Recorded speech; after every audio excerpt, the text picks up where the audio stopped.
They thought he was just an old man in a hoodie, but he wasn't here to buy, he was here to witness what they'd done to his name. He stepped in like he wasn't sure he should be there.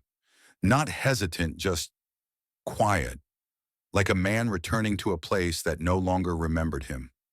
The sun outside was brutal. Dry heat pressed against the glass like it wanted in. But inside, the air was cold. Too cold. Manufactured, recycled. It smelled like new tires and fake leather, with just a trace of burnt espresso lingering from a machine someone didn't clean right. Arnold adjusted the cuffs of his hoodie gray, faded, the kind with a story it doesn't tell. Near the bottom hem, barely visible, the ghost of a logo still clung, Gold's Gym Venice. The letters were cracked, like stone left too long in the sun. He didn't zip it, didn't need to. Nobody looked up. Well, one receptionist half glanced, offered a robotic smile, then went back to typing. A couple of salesmen leaned against polished SUVs, trading high-energy words and empty laughs. Music thumped softly from ceiling speakers. Pop. Forgettable. Probably chosen by committee. Arnold didn't speak, just walked a few slow steps further in.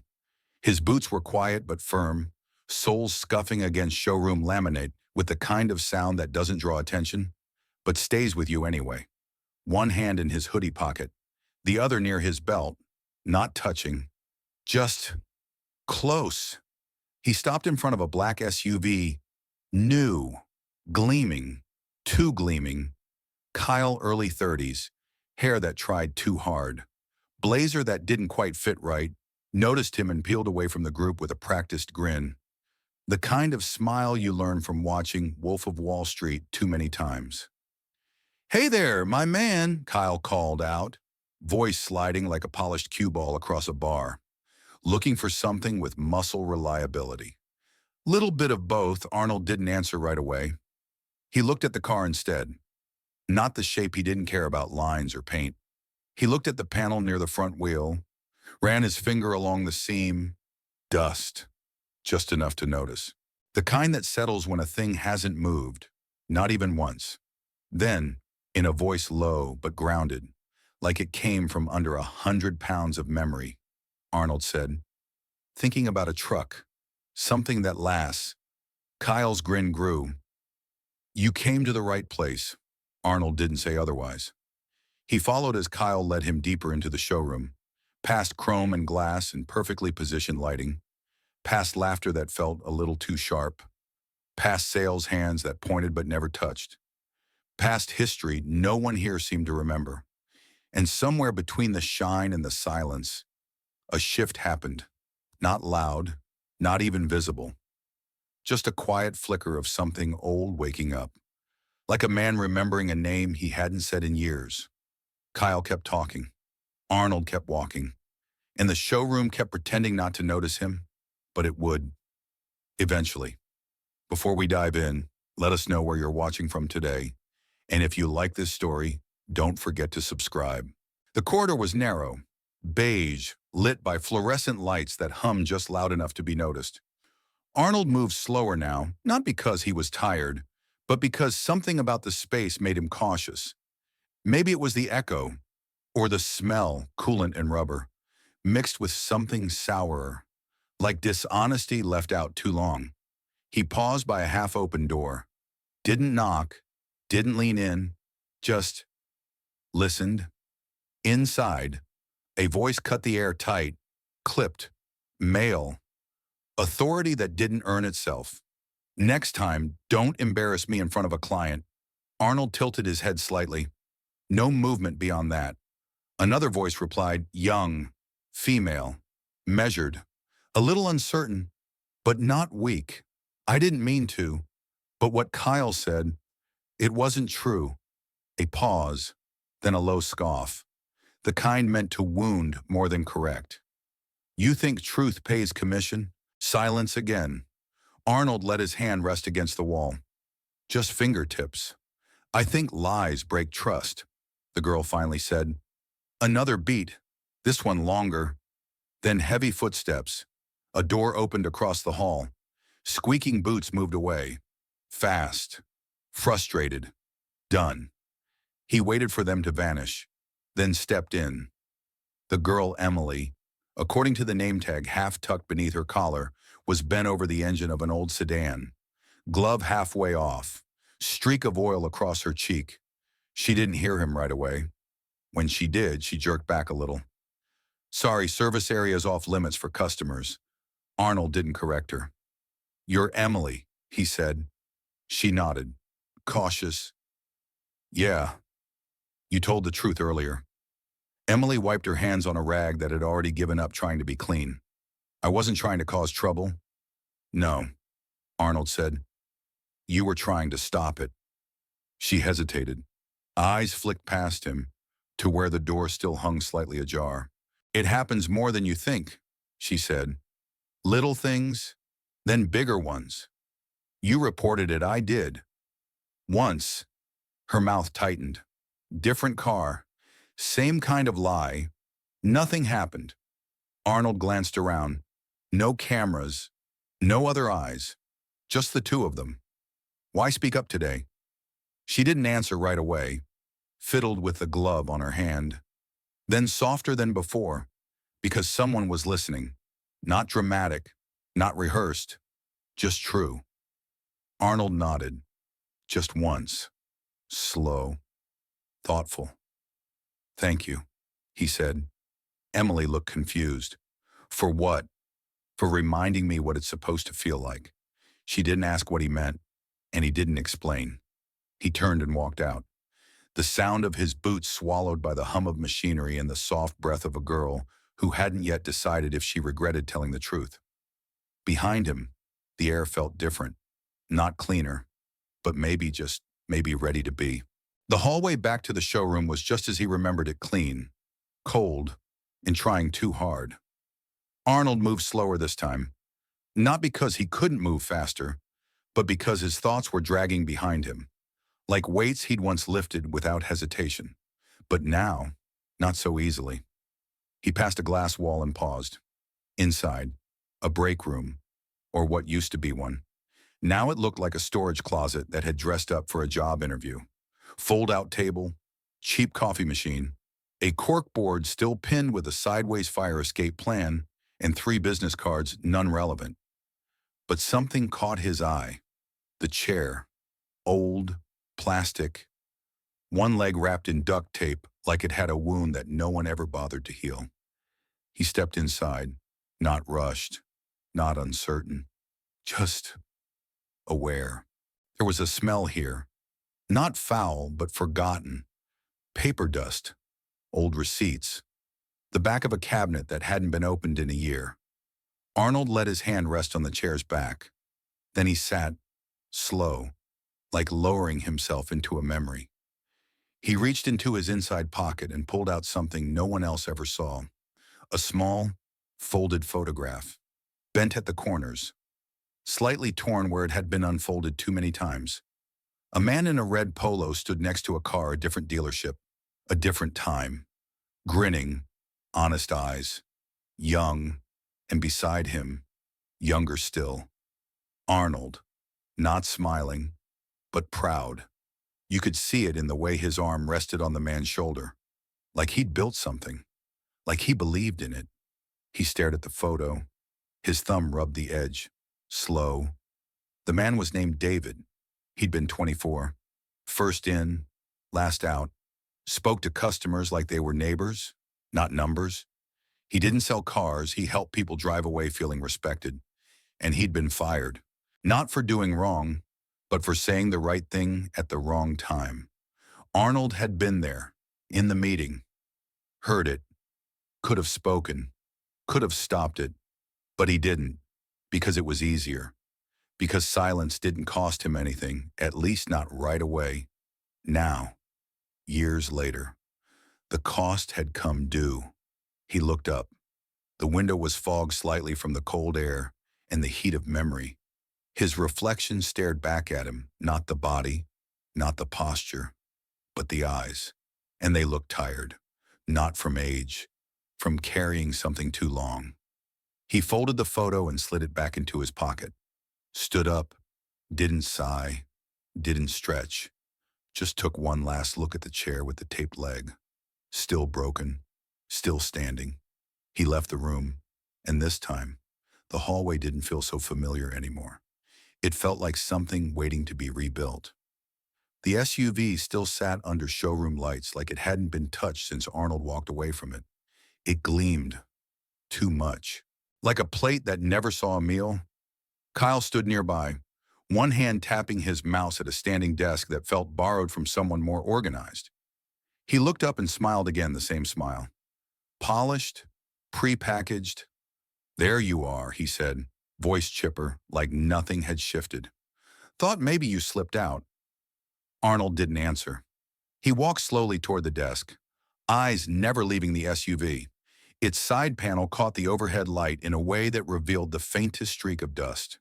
Showrooms weren't supposed to have dust, but lies, it turned out, left residue. Kyle spun the monitor toward him.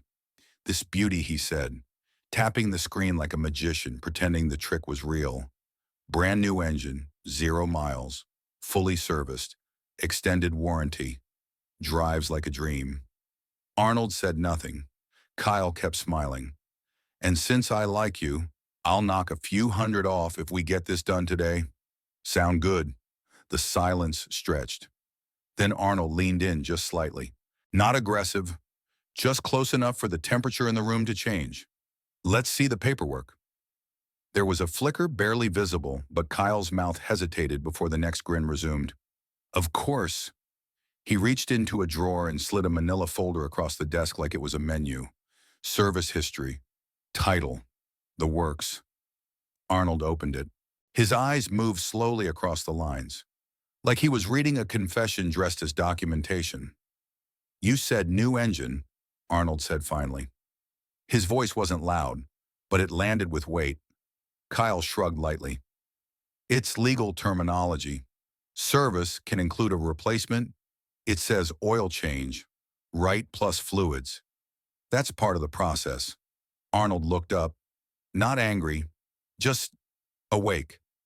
"You said it was replaced." "Right, yes. I mean, off the record, we don't always print everything. Some shops don't log every part. It's kind of standard." "What shop did the work?" Kyle blinked. "Sorry, you said it was replaced 2 weeks ago." "Which shop handled the install?" "Another beat. Too long. I think one of our downtown vendors. I can check." "Would they remember it?" Kyle forced a light chuckle. "They do a lot of work. Probably not every car." Arnold leaned back. "You ever train for something you didn't believe in?" he asked. Kyle frowned. What Arnold's voice dropped lower. "You ever look across a ring and realize your own corner's been lying to you?" Kyle's grin disappeared, replaced by blinking silence. Arnold stood. "You sold me something today," he said, adjusting his hoodie. Kyle opened his mouth, confused. "Wait. What you sold me the truth," Arnold said, stepping away, buried under all that polish.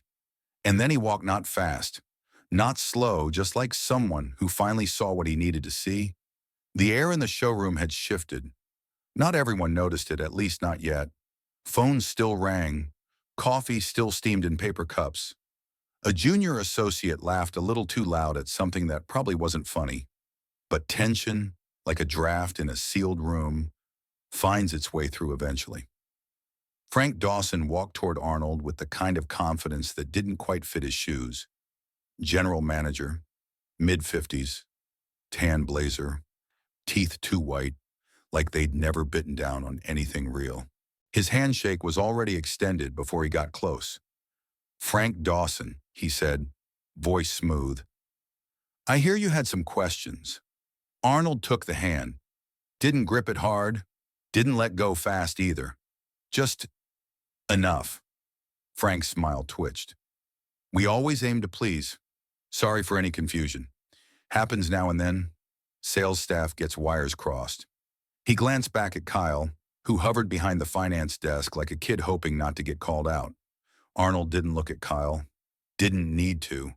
Frank leaned in slightly. "I'm sure Kyle explained everything by now." Arnold's voice was quiet, even, He explained a lot. Frank nodded. Relieved. Good. Transparency is key around here. There was a pause, and then Arnold reached up with both hands and pulled back the hood. It wasn't a performance. No music. Just cloth sliding over a face that had been underestimated too many times. Emily, standing near the front desk, blinked. She hadn't seen him like this. No one here had. Arnold reached for his glasses, folded them with slow care, slipped them into the inner pocket of his jacket. Then, locking eyes with Frank, I know exactly how that SUV got here. The smile on Frank's face didn't fade. It collapsed. Arnold continued, voice still calm. I signed the delivery invoice. Kyle froze, like someone had just pulled the rug and the floor beneath it. Arnold didn't blink. I read the logs. There was no engine replacement, no extended warranty, just polish and pitch. Kyle sold fiction, and you let him. Frank opened his mouth, but nothing came out. I'm Arnold Schwarzenegger, he said, not like a celebrity, but like a man reciting a name on a tombstone. Founding partner, silent investor. Until today, silence fell hard. Real silence. Not the kind that asks for attention, but the kind that takes it anyway. Arnold turned toward Kyle. You lied to customers, then to Frank, and you did it like it was sport. Kyle swallowed. Frank tried to find words. If I'd known that's the problem, Arnold said. You knew? He looked toward the hallway beyond the sales floor. Get your supervisor, he said. Frank blinked. Excuse me, Arnold's voice didn't change. The real one. The one above you? And then he walked, hands in hoodie pockets, leaving behind a showroom that had never felt colder and quieter. The office wasn't impressive. Glass walls, fake wood desk, a plant in the corner that had given up trying to look alive. The blinds were half drawn, cutting the sunlight into sharp slits across the floor like prison bars, except this cell wore cologne and smiled too much. Frank came in first, adjusting his blazer like it would matter. Arnold followed, slower, quieter. He didn't sit, didn't need to. Frank did. Look, I wasn't expecting you today, he began, leaning forward, voice wrapped in diplomacy. If I had known that's the point, Arnold said. Frank blinked. Point, I didn't want you to expect me. I wanted to see how the place really runs. Frank nodded. More cautious now. We've had some turnover. Kyle's aggressive. Sure, but he sells. People want confidence. Arnold didn't respond. Frank tried again. Let's be honest here, sales isn't clean. It never was. But we don't mislead. You don't correct either. That stopped Frank. Just a second. Then I did what I had to. We've expanded. Numbers are up. Customers leave smiling and come back broken. Frank shifted. It's not that black and white. Arnold stepped forward. Not threatening, just there. How long's it been like this? Frank looked down. A while. And you, I held it together. You buried the cracks. I made it profitable. Arnold's voice dropped. Not loud, just sharp. You ever stand next to someone who got knocked down because you stayed quiet? Frank's mouth opened, but no answer came. I have, Arnold said. He took a breath, not to speak louder, but to speak clearer. He was smaller than me, slower, but honest. And he took a hit he didn't deserve because I didn't say a word. Frank looked at him then. Really looked. Something changed. Not fear, something slower. Guilt. Maybe. Or the beginning of it. That's the one thing I never forgave myself for. Arnold said. The blinds swayed a little with the air conditioning. They made a tapping sound soft, repetitive, like a countdown no one had set. You think this place is growing? Arnold continued. But it's rotting, from the inside out. And you don't smell it anymore because you've been standing in it too long. Frank looked away. What do you want to do, he asked, voice thinner now. I don't want to fire anyone, Arnold said. I want to fix what we broke. But if they resist, they're free to go. Frank nodded slowly. Arnold turned to the door, paused. "One more thing," he said. Emily spoke up. "You didn't?" It hit harder than anything else. Frank didn't answer. There wasn't much left to say. Arnold opened the door. "We start with every sale from the last 6 months," he said. "Flag everything that smells wrong." "That'll take time," Frank muttered. "So does earning trust," Arnold replied, and then he left. The door clicked shut behind him, and Frank sat still, alone with spreadsheets, in silence that didn't want to leave. The room used to be a break space. You could still tell. One wall had a crooked microwave bracket with no microwave. The mini fridge buzzed like it was trying to forget how old it was. The only light came from a dusty window that caught just enough sun to make the dust look intentional. Arnold stood at the desk. Emily stepped in like someone unsure if they were being promoted or punished. She didn't sit until he gestured, and even then, she sat like she was bracing for the chair to vanish beneath her. "I'm not in trouble, am I?" she asked. Arnold shook his head. "No." A pause. He looked at her hand, still stained. Despite the effort, honest hand, working hands, he nodded toward them. "Gloves won't hide what those hands know." Emily blinked. "That's poetic." "Not really," Arnold said. "Just something I've learned." She waited, patient, quiet. He didn't sit, leaned against the desk instead, arms folded, eyes steady. "How long have you worked here?" "Almost a year," she said. "Started as an apprentice." "You like it?" She hesitated. "I used to." Arnold didn't push. He nodded, like he understood too well. "I want to ask you something," he said. "No judgment, just truth." Emily adjusted slightly. Not nervous, just aware. "How often does what happened today happen?" She took a breath through her nose. "Often enough to stop being surprised." Arnold didn't flinch. "Sometimes," she continued, "it's small fluffing inspection dates, skipping over disclosures. Other times, it's flat-out lies. Management doesn't say do it, but they don't stop it either. You hit your numbers. No one asks questions. You speak up, they say you're making waves." Arnold nodded again. Slow. "You ever report it?" "I did," she said. 3 months ago. Hybrid with battery issues. I flagged it.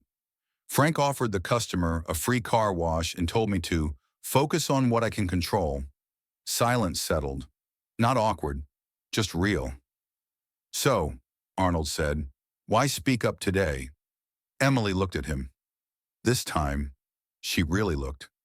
And then she said, simply, because it wasn't just a sale, it was a lie. And I was tired of pretending I didn't hear it. It hit him harder than he expected. He didn't show it, but something inside him, something old shifted. "You've got guts," he said. Emily laughed once. "Doug says I've got a big mouth." "He's wrong." A pause. "Let me tell you what happens next," Arnold said. "We're cleaning this place up. No more games. No more half-truths. But I can't do it alone." She blinked.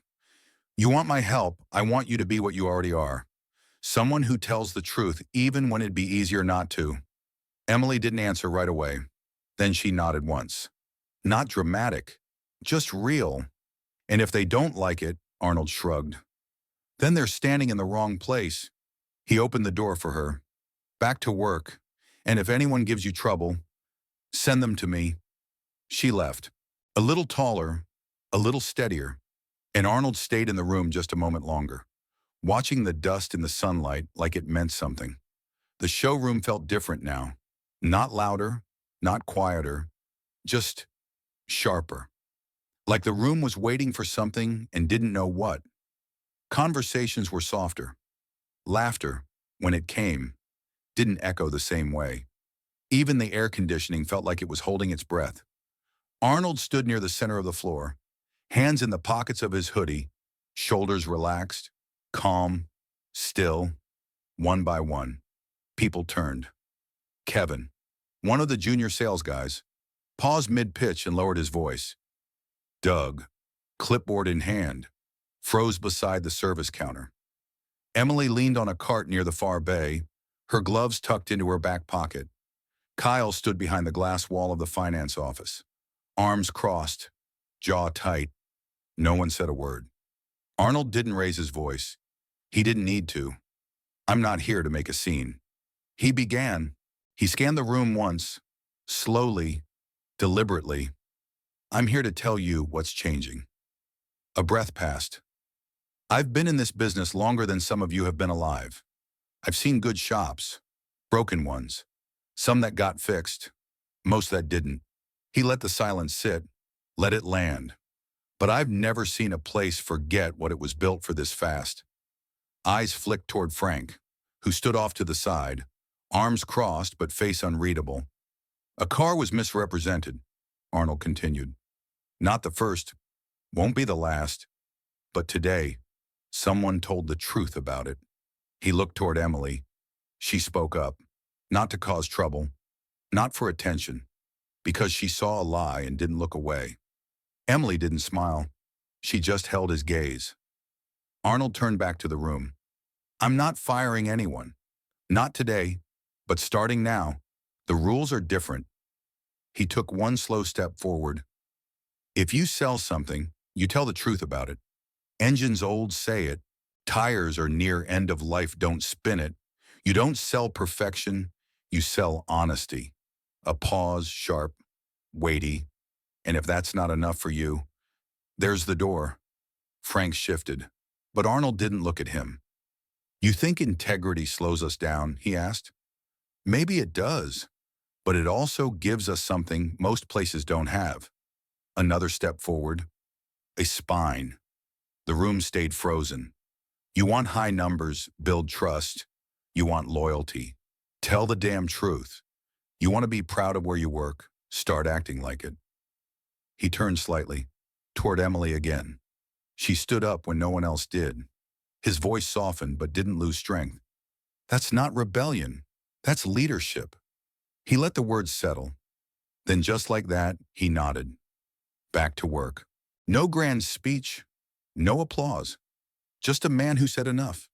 And a room that suddenly knew exactly how much it had to earn back. The door chimed. Not loud, but enough to interrupt even the fake calm of the showroom. A woman stepped in. Mid-50s, sharp eyes, folder clutched to her chest like it had weight. Behind her, a younger man, early 20s maybe, tall, tense shoulders, protective. They didn't browse. They walked straight to the front desk like they weren't here to ask, they were here to confront. Arnold met them halfway.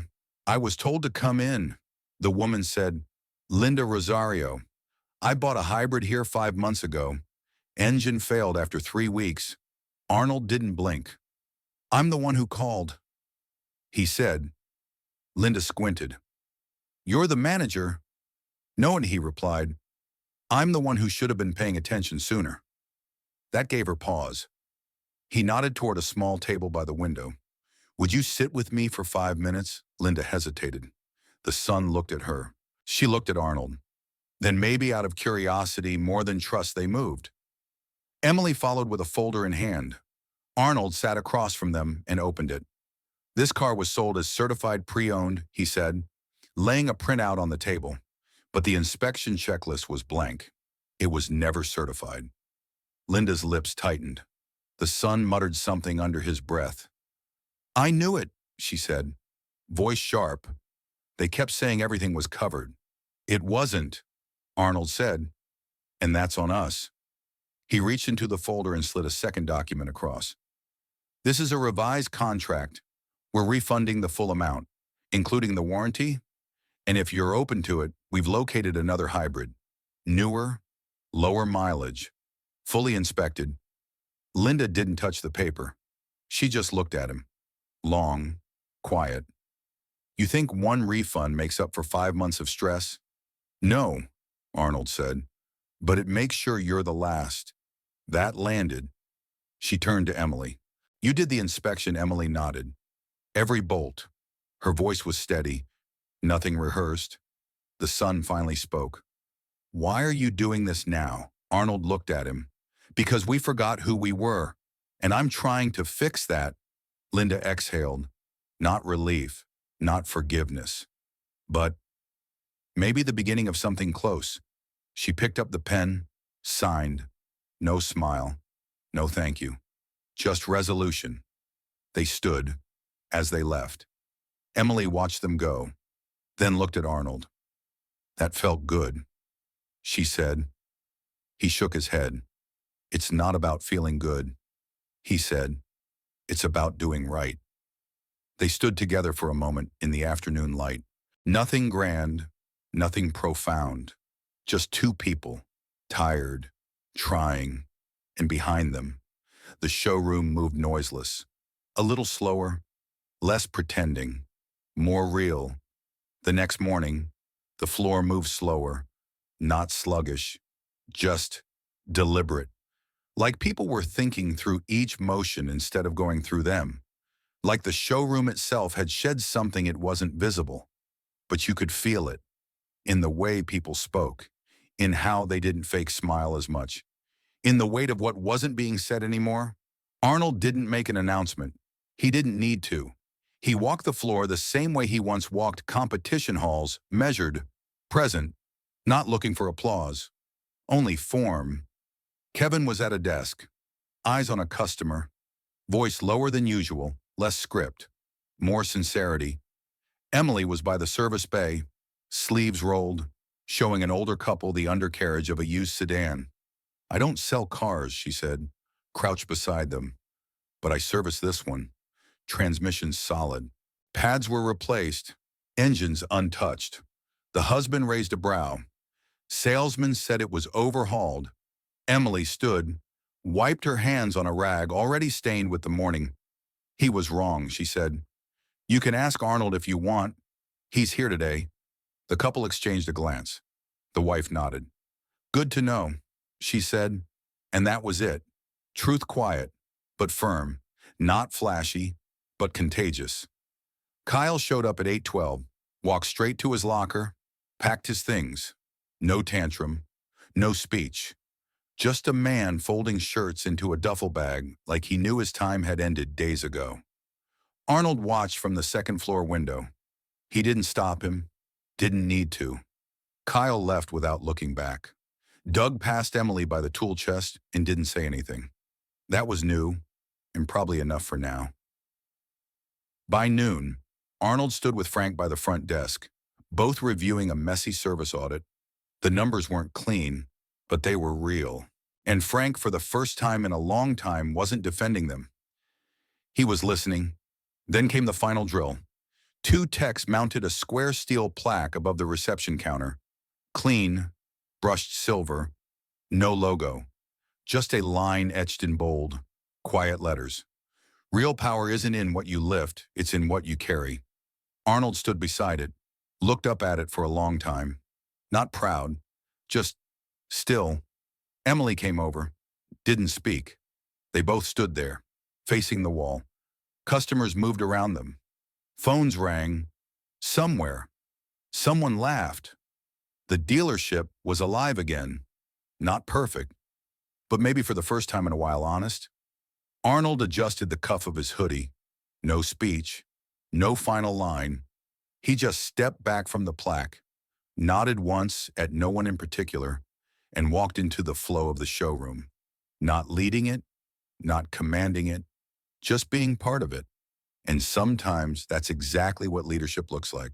If you enjoyed this story, let us know in the comments, and don't forget to like, share, and subscribe for more inspiring stories.